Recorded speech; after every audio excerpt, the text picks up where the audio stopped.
All Bones Considered, Laurel Hill Stories number 84, Part 1. Emily Elizabeth Holman, 1854-1925, Philadelphia's leading woman architect.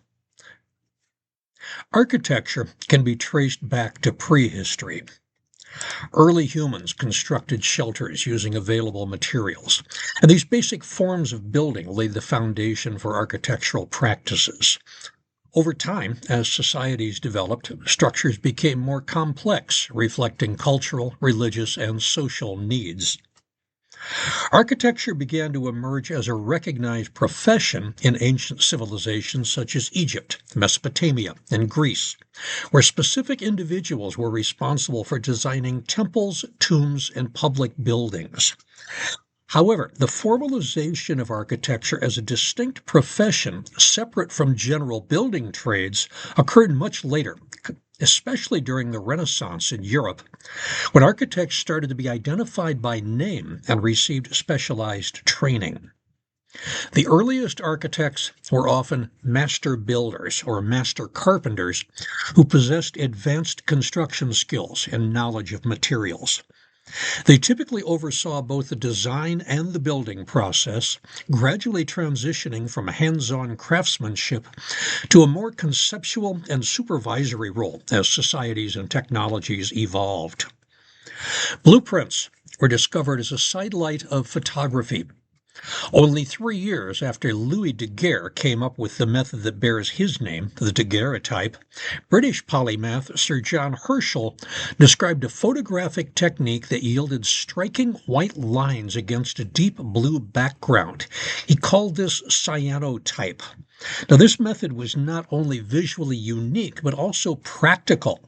The blueprint process was inexpensive, reliable, and permitted the rapid production of multiple identical copies, which was crucial for distributing architectural plans to builders, contractors, and clients.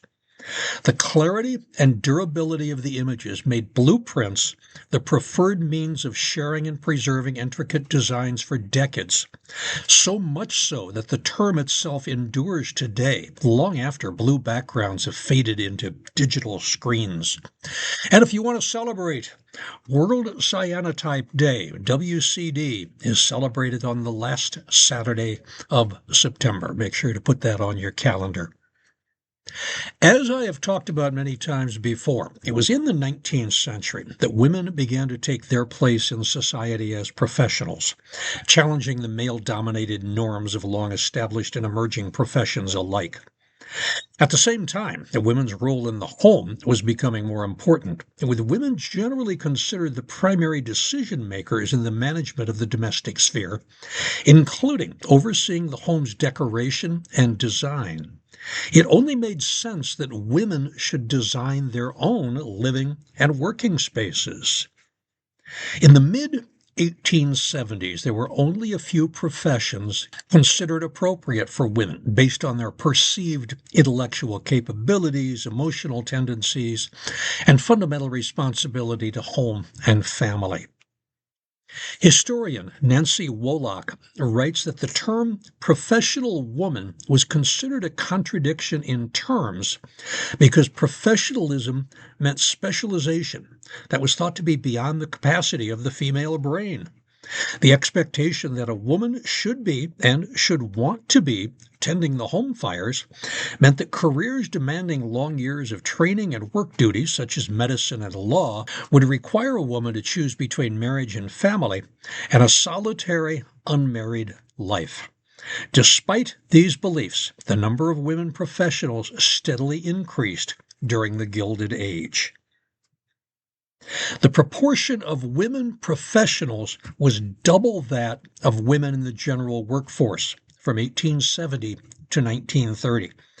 In 1890, 17% of the workforce was female, but 36% of all professionals were women.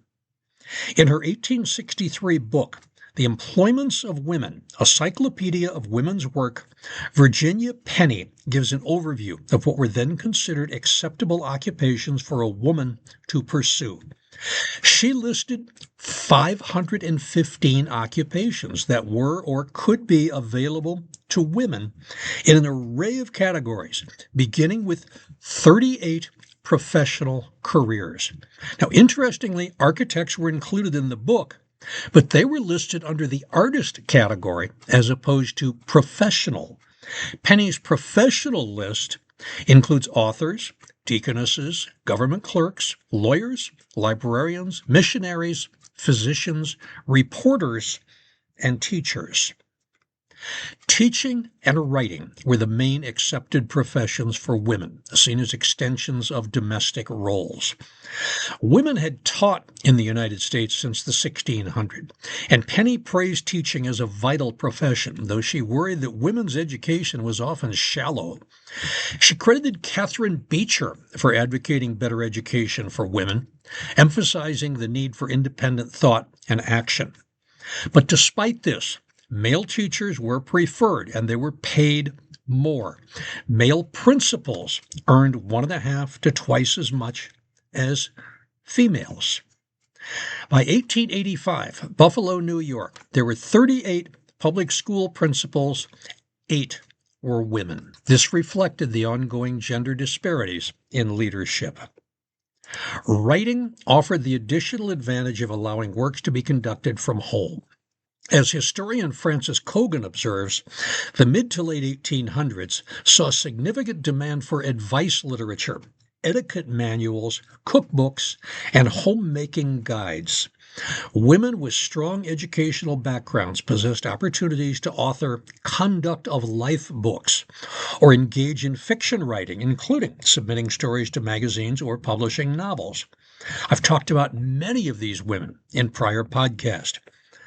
Professions such as librarian and reporter were also categorized within the field of education and thus considered accessible avenues for women's employment. During the 1850s, government agencies at all levels began to employ women with excellent handwriting to transcribe legal documents, speeches, and laws. And this trend grew significantly during the Civil War. With the rise of the typewriter in the 1870s, society viewed women's smaller, agile fingers as an advantage for typing, resulting in even greater numbers of women entering office jobs.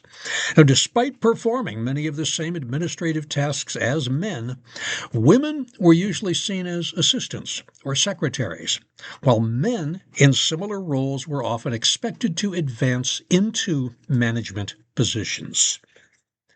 Before the Civil War, nursing was viewed as an extension of women's domestic roles rather than a profession.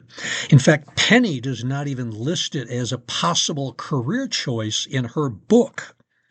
Clara Barton helped establish nursing as a recognized profession in the United States by promoting Florence Nightingale's model during the Civil War. This led to opening the first American nursing school in New York City in 1873. And once nursing gained professional status, women were encouraged to see it as a suitable field to dedicate their efforts and care. What if builders and architects during the Renaissance had been women? Well, the architectural landscape might have reflected different priorities and aesthetics. Building designs would probably have placed greater emphasis on communal and domestic spaces, with interiors tailored for family gatherings, social interactions, functional daily living. Decorative motifs might have drawn more from traditional crafts, textiles, and patterns often associated with women's work at the time, further enriching the artistic diversity of the period.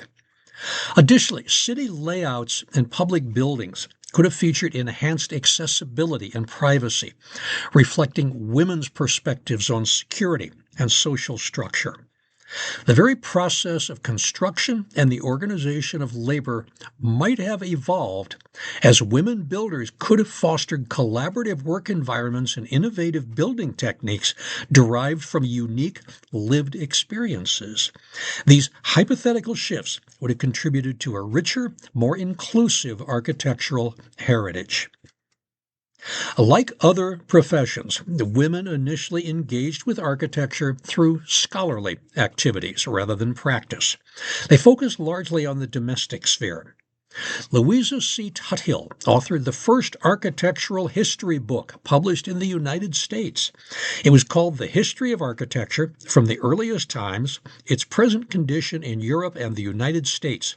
This was in 1848, and her dedication said, quote, "To the ladies of the United States of America, the acknowledged arbiters of taste, this work is respectfully inscribed." End quote.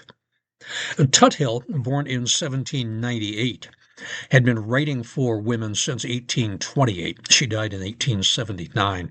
She was a member of a writers' movement that espoused the virtue of womanhood and connected it to the environment of the home, in particular its design, decor, and upkeep.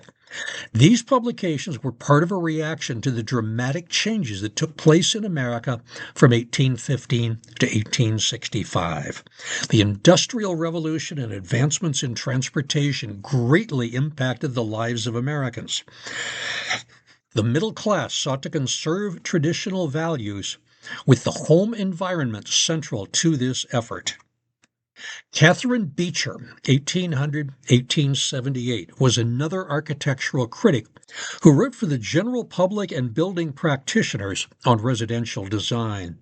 Her 1869 book, The American Woman's Home, co-written with her sister and famous novelist Harriet Beecher Stowe, was a bestseller. She was a strong advocate for self-improvement, believing that the home was the best place to build it. Her book advocated efficiencies through thoughtful space planning and mechanical services such as plumbing to increase sanitation in the home. It focused on maintaining the traditional values of the home while incorporating the modern technological advances of the day.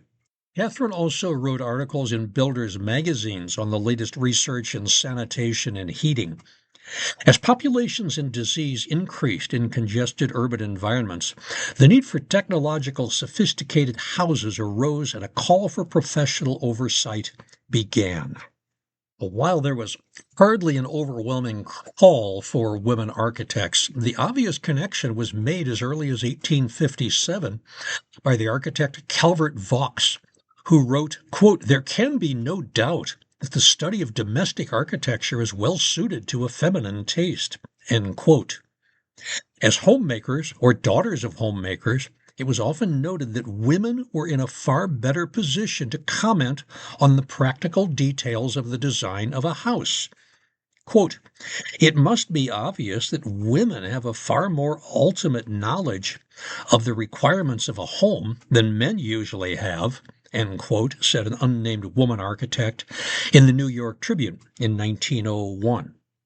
A woman's understanding of the layout of a kitchen and the importance of ample closet space were reoccurring themes. As with other professions, when women began to practice architecture, the public viewed their gender in the context of their professional expertise, and they saw a natural fit in domestic architecture. It was at the 1879 Congress of the Association for the Advancement of Women, the AAW, Madison, Wisconsin. Martha N. McKay presented a paper titled "Women as Architects." Her argument was based on two primary points: women's inherent expertise in residential architecture, both the single-family dwelling and multifamily structures, and their natural interest in increasing health, safety, and welfare standards in the built environment. She outlined the invaluable role of women as experts in their natural sphere and described the innate knowledge women have for running a household and operating a kitchen. She then related that experience to the more socially relevant topic of tenement housing and proper sanitary design in all building types, in particular residential buildings. McKay stated, quote, "Today, not alone in the house of the poorer classes are these serious faults, but where wealth has furnished the means for unlimited gratification of taste and the desire for comfort, science has been ignored or has failed in the matter of heating, ventilation, and sewerage." End quote. She noted that those who suffered the most were young children. Again, quoting, last year, the death rate of one of our largest cities was nearly 10% of all the children in that city, and 70% of all those deaths occurred in or in connection with tenement houses. End quote. American cities were growing steadily in the aftermath of the Civil War, inspired by the expansion of the Industrial Revolution and the significant increase in immigration from Europe, but without the proper infrastructure to accommodate the need for more residential buildings. While Mackay began her paper with a description of the proper design of kitchen cabinets, she quickly transitioned into advocating for architects to address one of the humanitarian crises of the time, the spread of disease. More than a simple argument for gender equity, Mackay's paper was a thesis on the value of a humanist philosophy and scientific approach to the design of the built environment. Societal and demographic pressures were demanding more from our political representatives and our building experts. Quote, were women in power, either upon school boards or as the architects of school buildings, a slight increase in the cost of fuel would not weigh against the health and life of the children. End quote. Now, according to the AAW, Mackay's paper inspired a negative reaction from the press, which reflected the general impression that, quote, the idea that women could climb over rafters and ridgepoles as men did was thought too ludicrous to be entertained, end quote. While numerous articles written in American periodicals supported women working in the decorative side of architecture and design, they questioned whether women could perform the technical or the male side of the profession. In fact, one article written for the Royal Institute of British Architects, RIBA, from November 1890, it was republished in the American Architect and Building News. It went further. It was titled Female Competition, and it addressed the concern of some men about women becoming architects. To ease these fears, the author claimed that in the future women should design the softer side of architectural projects, while the, quote, masculine arts of construction should be left to educated men, end quote.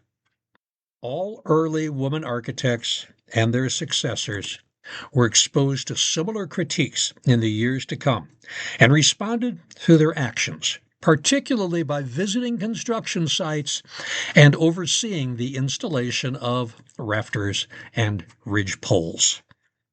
In Philadelphia, a woman architect was forging her own path, regardless of others' experiences.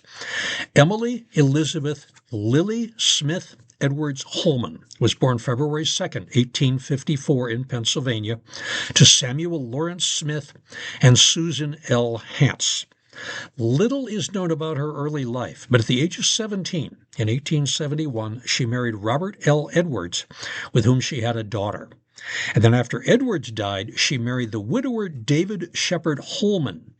He was a scientist who was known for creating the Holman life slides used in microscopes, preset slides that he could send around to schools that were introducing microscopic studies. These were preset slides.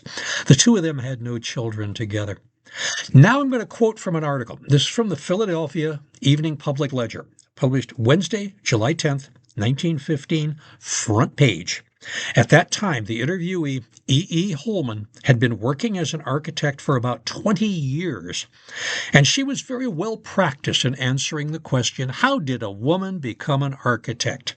Now, this article is unsigned, so it's unclear whether the interviewer was a man or a woman, and whether the interviewer's gender might have influenced the conversation.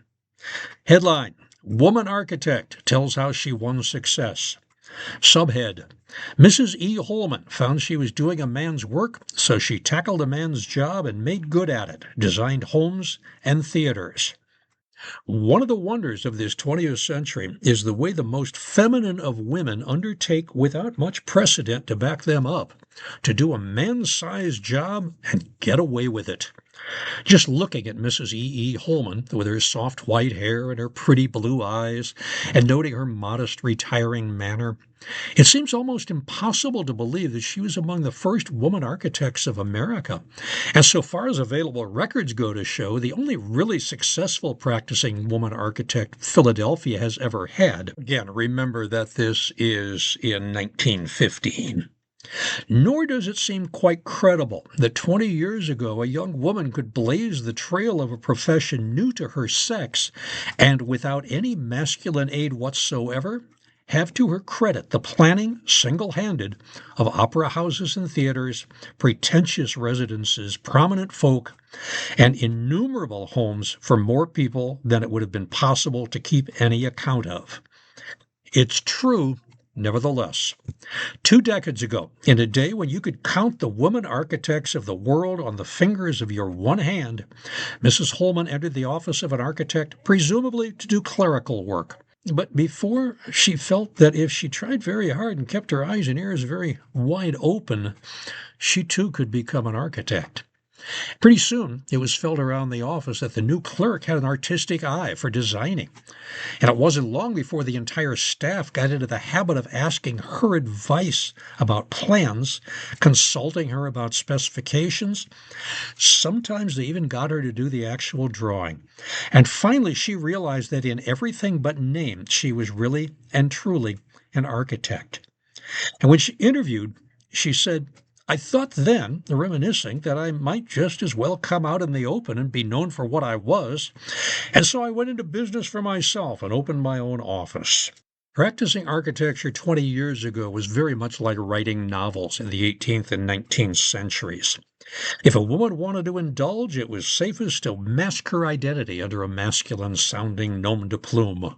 Thus it was that E. E. Holman made a name for herself.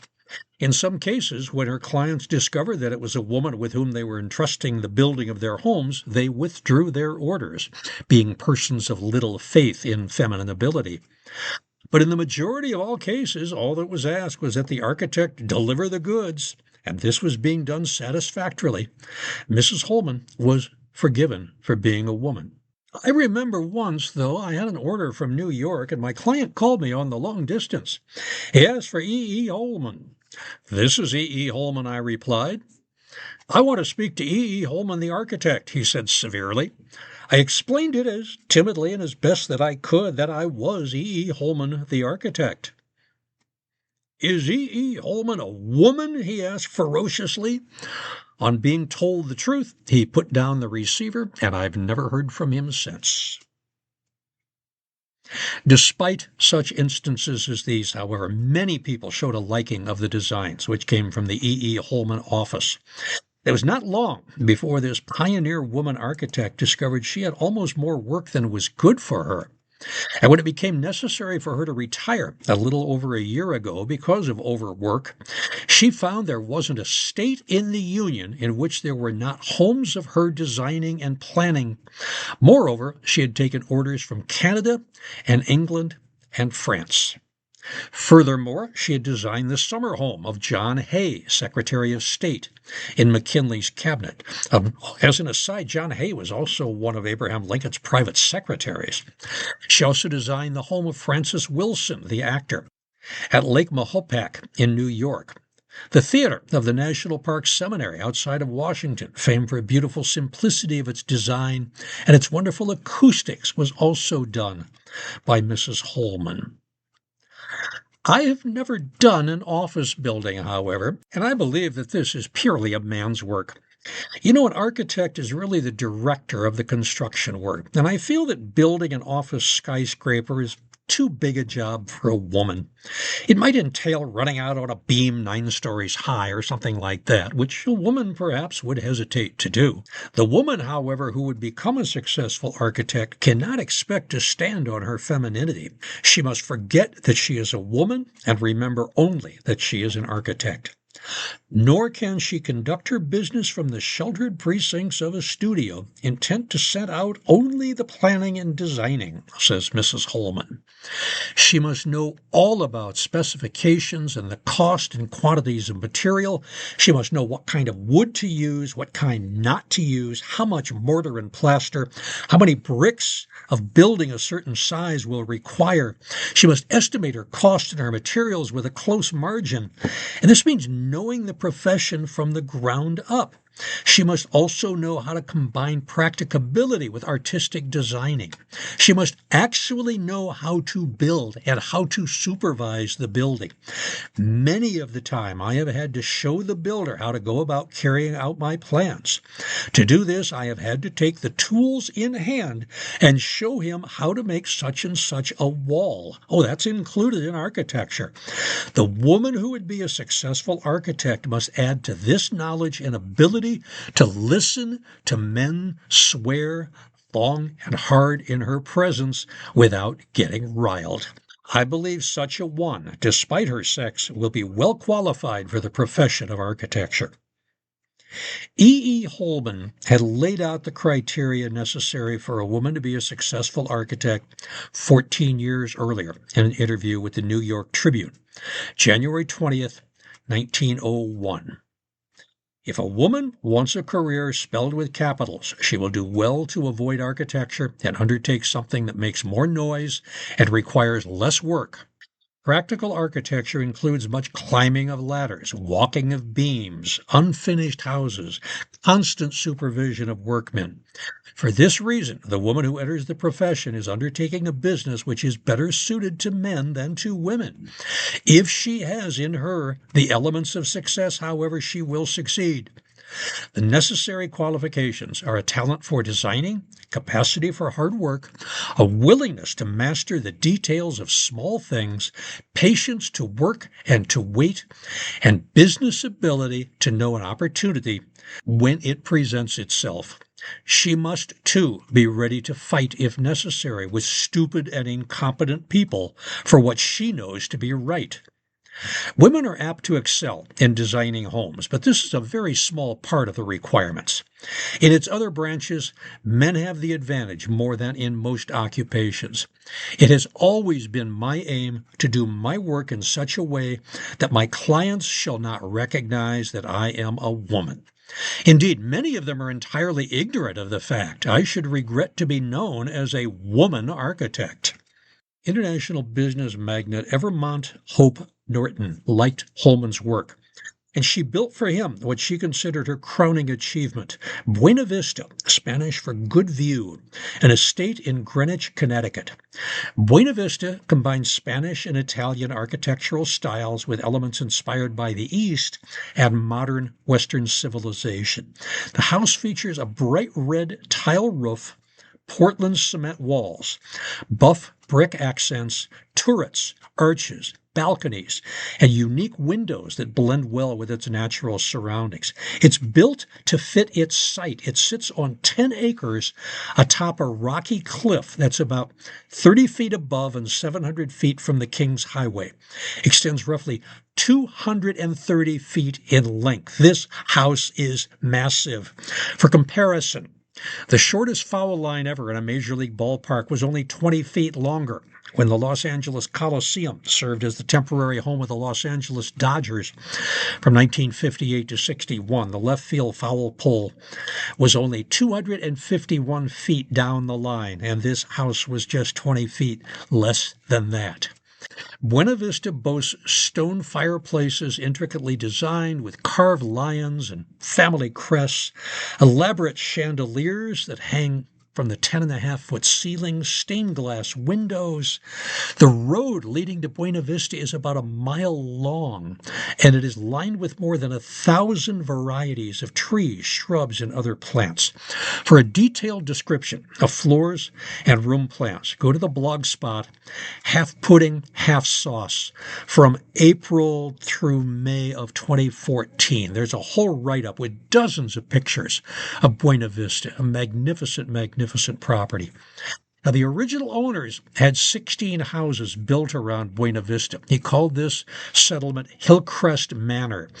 8 of those houses still exist. Those houses initially sold for somewhere between $10,000 up to $100,000. Now you're looking at $2.5 million to buy one of the houses.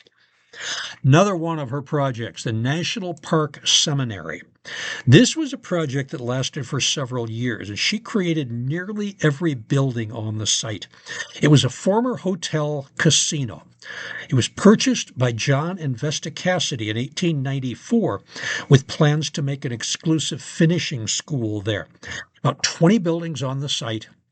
Holman designed the 8 sorority clubhouses that were built between 1894 and 1904, as well as the chapel in 1898, the Aloha Dormitory in 1898, the Miller Library in 1901, the Odeon Theater in 1907, gymnasium the same year, and then an Italianate dormitory also. Each cottage on the property was designed collaboratively by Holman and the sorority members. So each group, each sorority got to select the architectural plan for their respective clubhouse. The clubhouses were venues for social events. They were not residential spaces. United States Army purchased this property in 1941 and incorporated the site as part of the Walter Reed Army Medical Center. It was during this period it operated as a hospital, and some interior and exterior alterations occurred that changed the historical integrity of the structures. So to prevent further deterioration, in 1972, the remaining buildings were designated on the National Register of Historic Places. E. Holman also worked locally. When local Turkish-Armenian carpet magnate Nathaniel Davidian built a mansion for his wife in Moorestown, New Jersey, it was Holman who served as architect. Davidian is interred at Laurel Hill West. He's along the bike path that stretches from the Barmouth to the Pencoid exits. Holman may be best known today for a series of books that she published at the turn of the 20th century. Each contained careful layouts for cottages, bungalows, shacks, and other small houses, and they were very popular. She was actually one of the major movers for the bungalow movement. Some of these plans of hers are available for free as PDFs from archive.org. The word bungalow originated from the Hindi word bungla, which referred to a house built in the Bengali style. During the period of British colonial rule in India, the term was adopted to describe single-story houses with wide verandas, often used by Europeans living in India. And over time, bungalow came to refer more generally to modest one-story homes in English-speaking countries, especially in the United States and Britain. In the United States, bungalows were first built as a vacation architecture. They were most popular between 1900 and 1918, especially with the arts and crafts movement. 10 years after she retired, Edith Elizabeth Holman died of pneumonia in September 1925. And after services at St. Stephen's Protestant Episcopal Church on 10th Street, just south of Market, she was interred in the south section of Laurel Hill East Cemetery. In her obituary, the Inquirer labeled her, quote, the second female architect in the United States, unquote. Buena Vista by itself should earn her at least an honorable mention in the Architects Hall of Fame.